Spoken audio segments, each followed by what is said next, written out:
وہ press conference تو P S L کے لیے تھی، لیکن وہاں جب میڈیا آ گیا تو وہ شروع ہو گیا. انہوں نے کہا جی کہ میں آپ کو پی ایس ایل کی بات بعد والے آ کے کریں گے، میں آپ کو یہ بتانے جا رہا ہوں کہ یہاں 13 ایم این اے کی اور 39 ایم پی اے کی سیٹوں میں آزاد امیدواروں کو ہرا کے 70 ہزار کی لیڈ دی گئی ہے ان لوگوں کو جو ہارے ہوئے تھے. انہوں نے پی ایس ایل کی بات چھوڑ کے یہ پریس کانفرنس کر دی. تو یہ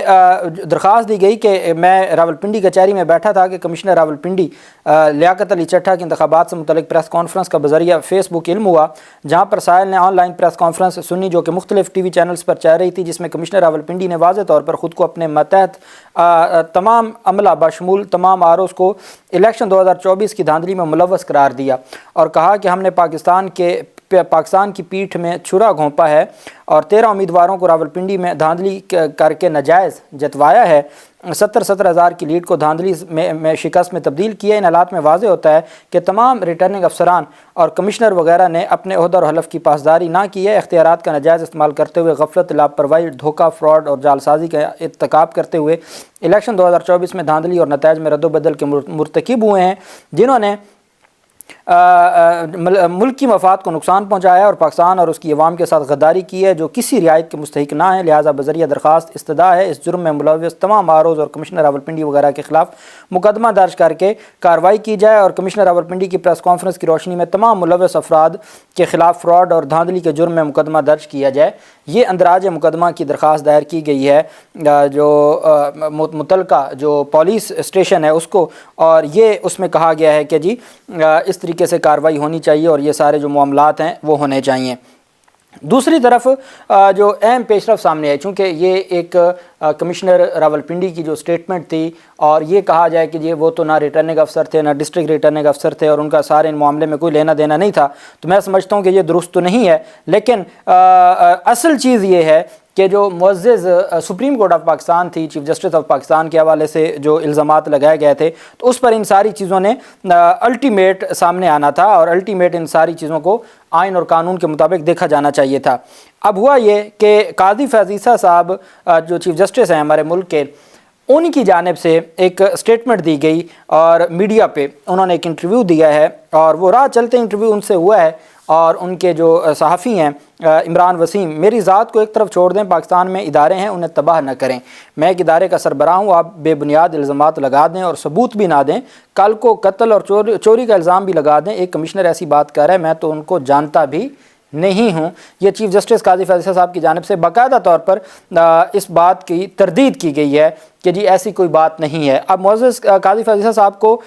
جو ہے وہ اس سارے معاملے پر اب میڈیا سے بات کرنی چاہیے تھی یا نہیں کرنی چاہیے تھی، یہ اہم چیز تھی. لیکن ایک چیز یہ ہے کہ آئین اور قانون کے مطابق اس کے اوپر جو آسکو نوٹس کے حوالے سے ہمارے جو میڈیا ذرائع ہیں اس میں ہمارے جو ایئر وائی نیوز کے بیٹ رپورٹرز ہیں، جیو نیوز کے بیٹ رپورٹرز ہیں، ان کی جانب سے جو تفصیلات سامنے آ رہی ہیں وہ یہ ہیں کہ جی جو 5 ججز ہیں honourable supreme court of Pakistan کے، وہ چیف جسٹس چیمبر میں موجود ہیں اور اس میں بات کی گئی ہے کہ جو جسٹس منیب اختر صاحب ہیں، جسٹس عائشہ ملک صاحب ہیں، جسٹس جو اطہر من اللہ صاحب ہیں اور جسٹس یحییٰ افریدی صاحب، یہ معزز ججز چیمبر میں موجود ہیں، چیف جسٹس صاحب کے چیمبر میں موجود ہیں. اور خبر یہ آ رہی ہے کہ یہ ڈسکس ہو رہا ہے کہ جی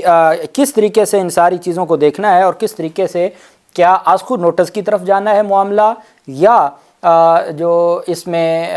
جو آسکو نوٹس کی بجائے جو پٹیشن پہلے فائل ہوئی ہے جس پر 3 رکنی بینچ بنا ہے اس کو ہی دیکھ لیا جائے اور اس کے مطابق ہی چیزوں کو ڈیسائیڈ کر دیا جائے. یہ بھی ایک ڈسکشن ہو رہی ہے. اور اب دیکھنا یہ ہے کہ قاضی فیض عیسیٰ صاحب کی جانب سے سٹیٹمنٹ آ گئی ہے. قاضی فیض عیسیٰ صاحب کی سٹیٹمنٹ کے بعد سپریم کورٹ آف پاکستان کے جو بیٹ رپورٹرز ہیں ان کی جانب سے بھی یہ تفصیل آ گئی ہے کہ معزز ججز سپریم کورٹ آف پاکستان میں موجود ہیں. سپریم کورٹ آف پاکستان کھل چکی ہے اور supreme court of Pakistan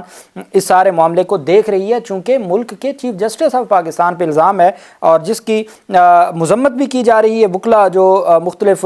organisations ہیں ان کی جانب سے کہ آپ چیف جسٹس کو سارے معاملے میں نہ لے کے آئیں، لیکن چونکہ اب ایک الزام آ گیا تو اگر تو سپریم کورٹ آف پاکستان کی جانب سے یہ دیکھا جائے کہ سپریم کورٹ اس معاملے میں اپنا کردار ادا کرے اور از خود نوٹس ہو یا جو اس میں کوئی درخواست کو سماعت کے لیے مقرر کیا جائے، وہ درخواست پر نیا بینچ بنایا جائے، چونکہ جو پہلا بینچ تھا اس کے اوپر سوالات اٹھ گیا ہے، اس کے اوپر جو چیزیں ہیں وہ آ گئیں، تو اب دیکھنا یہ ہے کہ یہ وائس آف امریکہ اردو کی جانب سے بھی یہ رپورٹ سامنے آئی ہے کہ کمشنر راولپنڈی کے الزامات کے بعد سپریم کورٹ میں چیف جسٹس کے چیمبر میں جو ملاقات ہے اور مشاورت ہے وہ جاری ہے، اور کسی بھی وقت از خود نوٹس کے حوالے سے اور جو باقی تفصیلات ہیں وہ سامنے آ سکتی ہیں۔ اور دیکھنا یہ ہے کہ جو چیف جسٹس قاضی فیصل صاحب کی جانب سے یہ کہا گیا ہے کہ ان کا الیکشن سے کوئی تعلق نہیں ہے اور اچھے اور برے کا تعین بعد میں ہوگا، اگر الزام لگانا آپ کا حق ہے تو آپ ثبوت دیں۔ انہوں نے کہا کہ الزام لگانا آپ کا حق ہے تو ساتھ میں ثبوت بھی پیش کریں، اچھا اور برے کا تعین بعد میں ہوگا۔ تو اب دیکھنا یہ ہے کہ جو راولپنڈی میں جو اہم اجلاس جاری ہے، وائس آف امریکہ کے نمائندے عاصم علی رانا کے مطابق مشاورتی اجلاس میں جسٹس منیب، جسٹس یاحییٰ، جسٹس عائشہ ملک، جسٹس ستر من اللہ شامل ہیں۔ سپریم کورٹ کے ججز کمشنر راولپنڈی کی جانب سے انتخابات میں دھاندلی کرانے کے دعوے کا جائزہ لے رہے ہیں اور ان کے الزامات کے معاملے پر از خود نوٹس لینے کے فیصلے سے متعلق مشاورت جاری ہے، یہ وہ کہہ رہے ہیں۔ دیکھتے ہیں کیا ہے، دیکھتے ہیں کہ آج کیا سپریم کورٹ آف پاکستان اس سارے معاملے کو ٹک اپ کرتی ہے۔ جو بھی تفصیلات ہوں گی آپ کے ساتھ شیئر کرتے رہیں گے۔ اللہ پاک پاکستان کامیاب ناصر ہو۔ بہت شکریہ۔ اللہ حافظ۔ پاکستان زندہ باد۔